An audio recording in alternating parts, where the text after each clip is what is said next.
बिस्मिल्लाहिर्रहमानिर्रहीम। अस्सलाम वालेकुम। आई एम ख्वाजा मोहसिन इनाम। स्टूडेंट्स, हम सॉल्व करें एक्सरसाइज 9.1। आइए 9.1 एक्सरसाइज का प्रॉब्लम नंबर 14 सॉल्व करते हैं। स्टूडेंट्स, प्रॉब्लम नंबर 14 की स्टेटमेंट है, show that the area of a sector of a circular region of radius r is half r square theta, where theta is the circular measure of the central angle of the sector. इस problem को समझने के लिए पहले हमें जानना होगा कि सेक्टर क्या है। तो आइए डिस्कस करते हैं।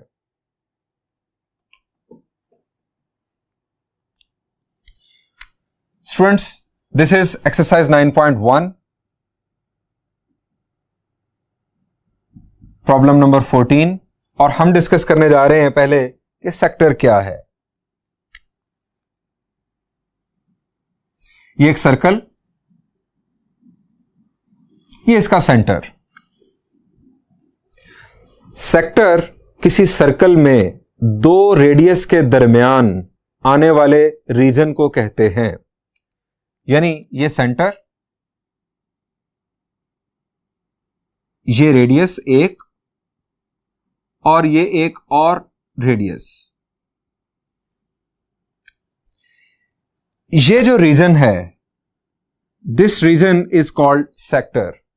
आप ये भी कह सकते हैं कि सर ये रीजन भी दो रेडियस के दरमियान हम कह सकते हैं आ रहा है। दैट्स ट्रू, ये भी है एक सेक्टर।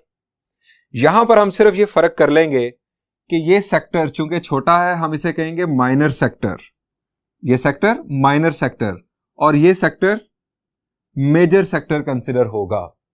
एक और आपको बात बता दूं, ये दोनों रेडियस अगर एक ही जगह पर हों, यानी आप एक रेडियस सिंपली ड्रॉ कर दें, तो पूरे का पूरा सर्कल भी एक सेक्टर कंसिडर होता है। माइनर सेक्टर, मेजर सेक्टर, और पूरे का पूरा सर्कल भी एक sector.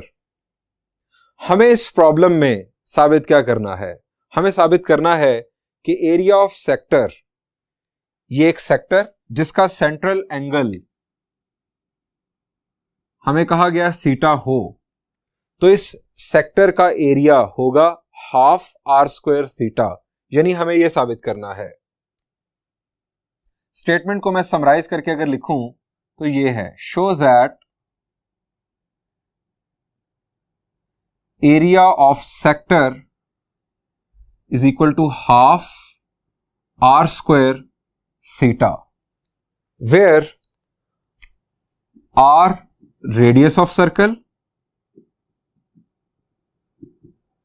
and theta central angle of sector।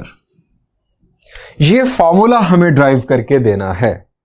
तो प्रूफ स्टार्ट करते हैं।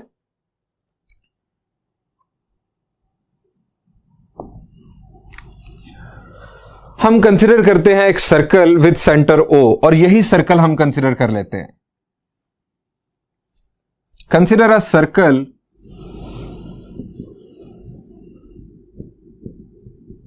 यानी this circle is our part of solution. Consider a circle with centre O and radius R।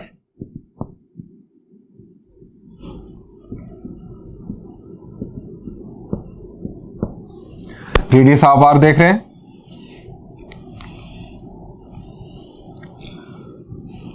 Further consider a sector.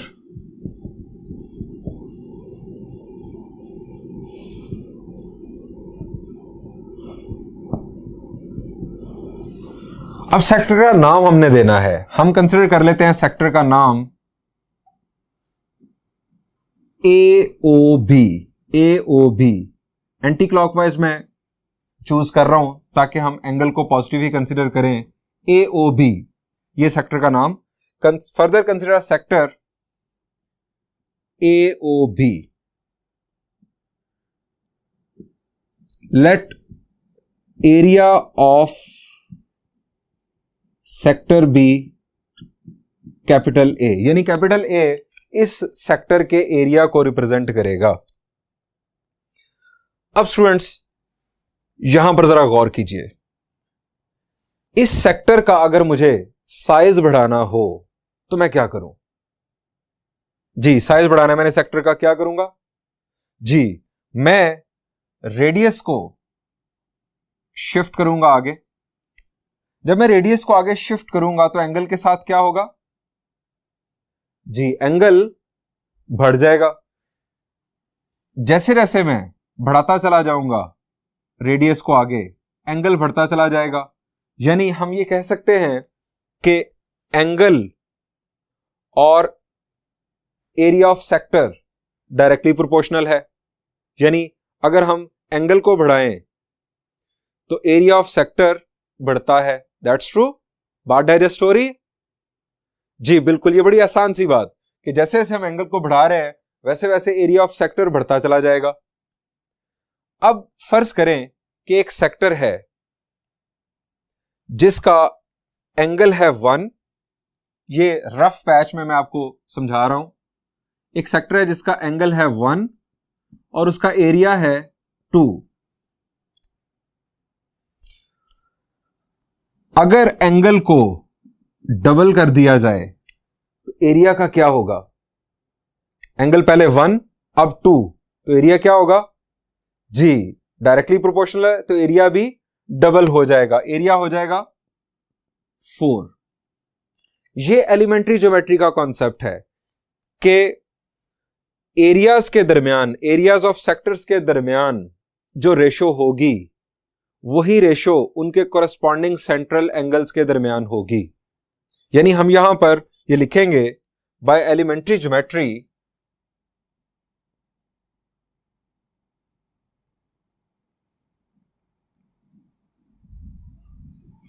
we know that ratio between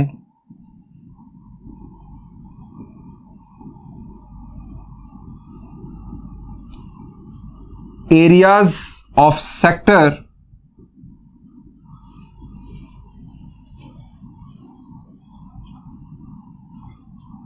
will be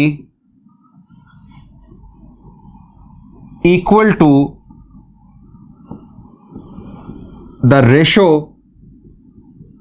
between their central angles।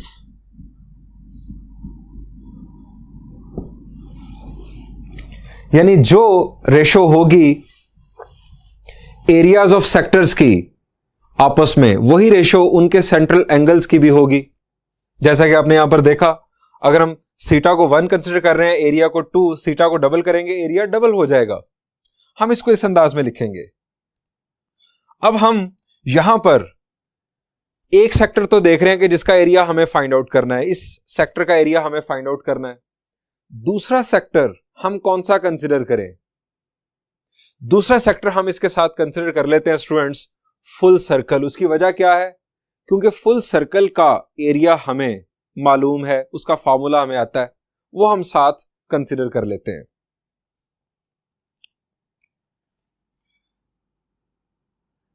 Area of sector ratio area of circle, इन दोनों areas में जो ratio होगी वही इनके corresponding angles में होगी।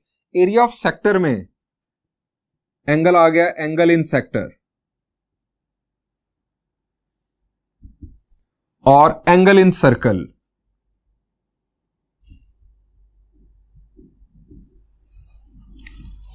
अब एरिया ऑफ सेक्टर को हमने डिनोट किया है कैपिटल ए से।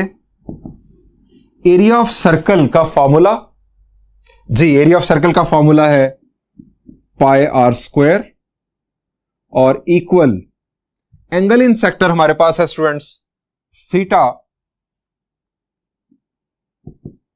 और angle in circle, full circle में एंगल सर्कुलर सिस्टम में यानी रेडियन मेजर में क्या होता है? जी हम पढ़ चुके हैं, दैट इज 2 पाई। अब इसे हमने करना है सिंप्लीफाई। रेशो को हम सिंप्लीफाइड फॉर्म में क्या लिखते हैं? शाबाश जी, हम लिखते हैं फ्रैक्शन की फॉर्म में। यानी हम इसे लिख सकते हैं a over pi r square is equal to theta over 2 pi. हमें फाइंड आउट करना है एरिया के लिए फॉर्मूला, यानी ये a हमें सब्जेक्ट बनाना है। So a is equal to theta by 2 pi into pi r square. यहां पर सिंप्लीफिकेशन, पाई पाई से cancel, a is equal to theta by 2 into r square. क्या ये प्रूव नहीं हो गया जो हम चाह रहे हैं, सिर्फ लिखने का अंदाज डिफरेंट है।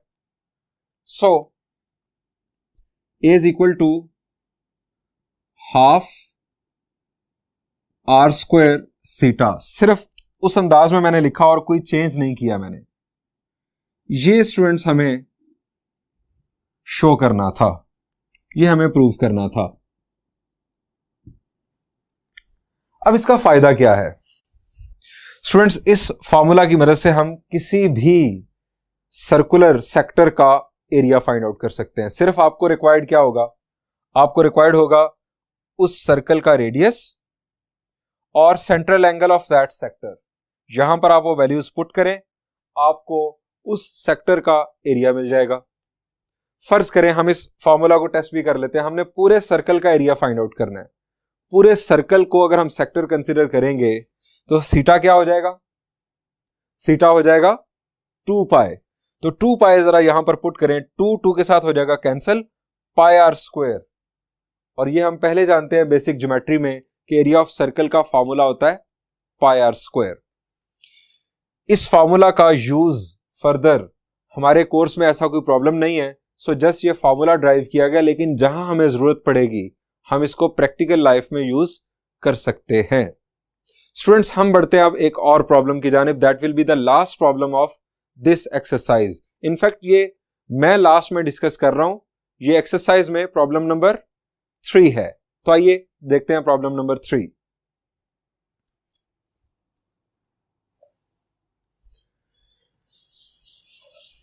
Third problem of exercise 9.1. What is the circular measure of the angle between the hands of a watch at 4 o'clock? यानी घड़ी पर जब 4 बज रहे हों तो उसके हैंड्स के दरमियान, मिनट हैंड और आवर हैंड के दरमियान क्या एंगल बन रहा होगा? आप घड़ी मत देखिए, मैं दिखाता हूं। स्टूडेंट्स, ये आप एक वॉच देख रहे हैं, 4 बजे, दोनों हैंड्स के दरमियान एंगल क्या बन रहा होगा? यह है हमारा प्रॉब्लम।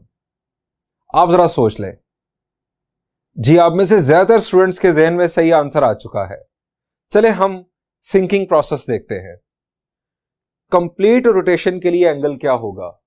यानी 12 बजे के बाद दोबारा 12 बज जाए तो ये हो गया 1 कंप्लीट रोटेशन। एंगल क्या होगा? जी, एंगल डिग्रीज में 360 और रेडियंस में 2 पाई। हमारे पास नंबर्स कितने हैं टोटल जो नजर आ रहे हैं आपको? जी बिल्कुल, 12।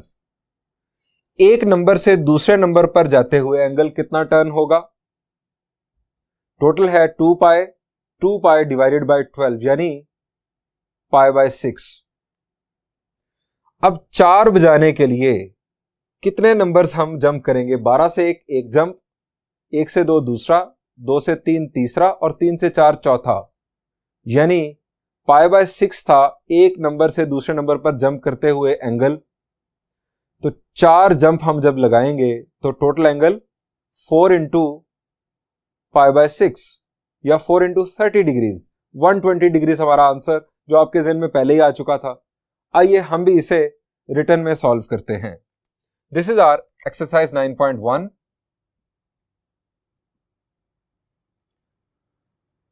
Problem number 3।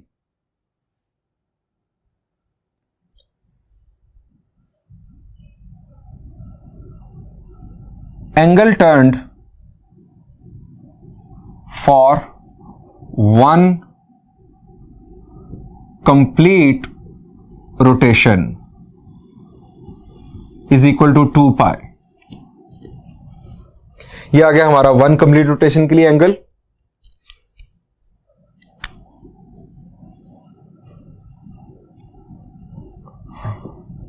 Angle turned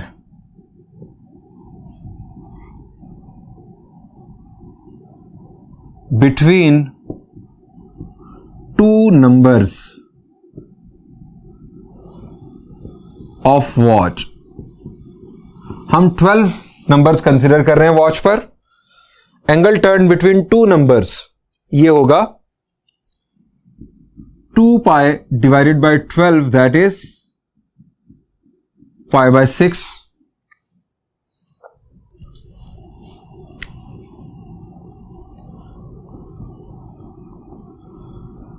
angle turned for 4 o'clock, ये हमें फाइंड आउट करना है. अब 4 o'clock के लिए हमने कितने नंबर्स पर जंप किया? 12 से 1, फिर 1 से 2, फिर 2 से 3 और फिर 3 से 4, यानी 4 into pi by 6, that is cutting करने के बाद we have 2 pi by 3, our final answer.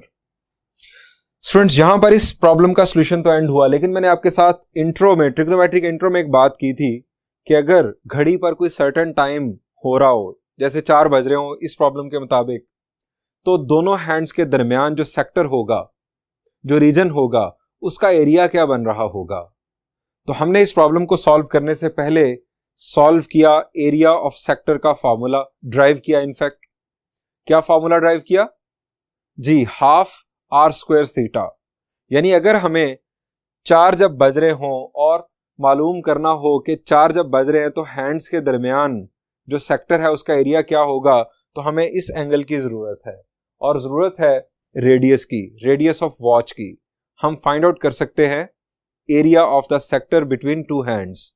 चाहे 5 बज रहे हो चाहे 10 बज रहे हो, हम ये एरिया फाइंड आउट कर सकते हैं, माइनर सेक्टर का भी और मेजर सेक्टर का भी. अब एक्सरसाइज 9.1 का इख्तिताम होता है. Thank you and Allah Hafiz.